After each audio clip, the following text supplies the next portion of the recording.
ఏర్పాటు చేసిన పర్యటనకు నేను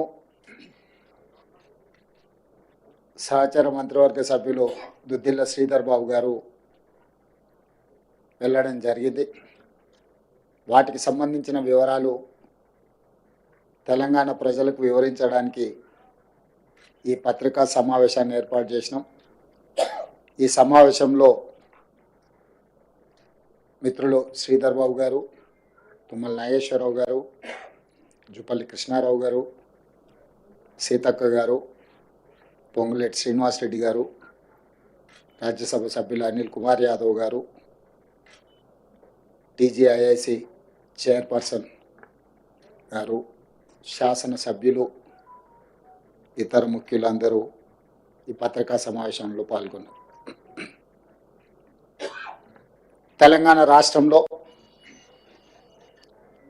వరల్డ్ ఎకనామిక్ ఫోరం నుంచి దాదాపుగా 1,80,000 కోట్ల రూపాయలు తెలంగాణ రాష్ట్రంలో పెట్టుబడులు పెట్టడానికి మన రాష్ట్ర ప్రభుత్వం ఆకర్షించింది. తెలంగాణ రాష్ట్ర ప్రభుత్వం మీద విశ్వాసం, నమ్మకంతో ఇక్కడ పెట్టుబడులు పెట్టడం ద్వారా వాళ్ళ వ్యాపార విస్తరణనే కాకుండా తెలంగాణలో ఉన్న నిరుద్యోగ యువకులకు ఉద్యోగ ఉపాధి అవకాశాలు కల్పించడానికి ముందుకు వచ్చినందుకు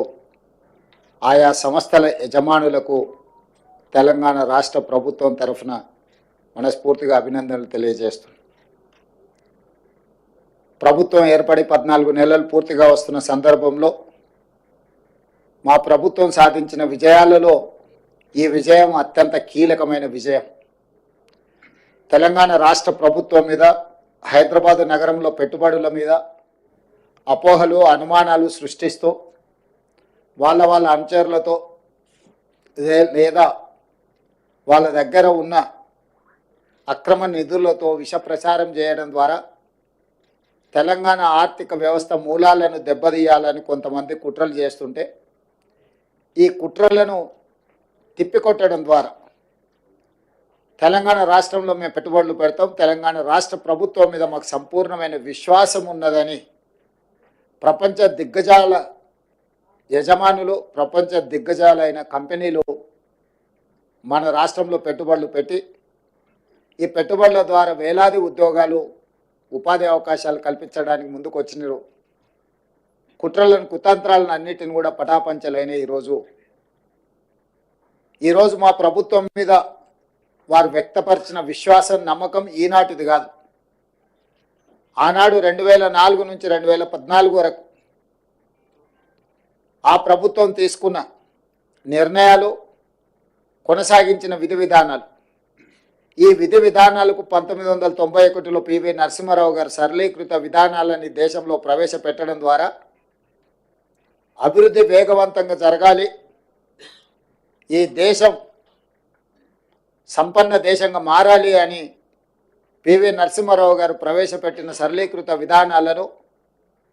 తిరిగి మన్మోహన్ సింగ్ గారు వాటిని వేగంగా కొనసాగించడము, ప్రభుత్వాలు మారిన, పాలకులు మారిన, పెట్టుబడులకు రక్షణ కల్పించడం, పెట్టుబడులను ప్రోత్సహించడం అనే విధానం నుంచి ఏ రోజు కాంగ్రెస్ పార్టీ పక్కకు జరగలేదు. అందుకే 2004 నుంచి 2014 వరకు 10 సంవత్సరాలు ఈ దేశంలో సమూలమైన ఆర్థిక సరళీకృత విధానాలను అమలు చేయడం ద్వారా ప్రపంచానికి ఒక నమ్మకాన్ని, విశ్వాసాన్ని కలిగించిన బలమైన నాయకత్వం కాంగ్రెస్ నాయకత్వం. ఆ కాంగ్రెస్ నాయకత్వంలో ఏర్పడ్డ తెలంగాణ రాష్ట్ర ప్రభుత్వం పట్ల 13-14 నెలల్లోపనే సంపూర్ణమైన విశ్వాసం చూపించి 1,80,000 కోట్ల రూపాయలను తెలంగాణ రాష్ట్రంలో అంతర్జాతీయ స్థాయి సంస్థలు పెట్టుబడులు పెట్టడము, ఇది నిరంతర ప్రక్రియ. నిరంతరం మా ప్రభుత్వం చేసిన కృషిని, మా ప్రభుత్వం పాటిస్తున్న విధానాలను రాజకీయపరమైన అంశాలలో విభేదించిన, రాష్ట్ర అభివృద్ధి విషయంలో 2004 కంటే ముందు తెలుగుదేశం పార్టీ అమలు చేసిన విధానాలు రాష్ట్ర ప్రయోజనానికి అనుకూలంగా ఉంటే ఆనాడు వాటిని కొనసాగించిన, ఈనాడు గత ప్రభుత్వం ఏదైనా ఉపయోగపడే అంశాలలో నిర్ణయం తీసుకుంటే కూడా తెలంగాణ రాష్ట్ర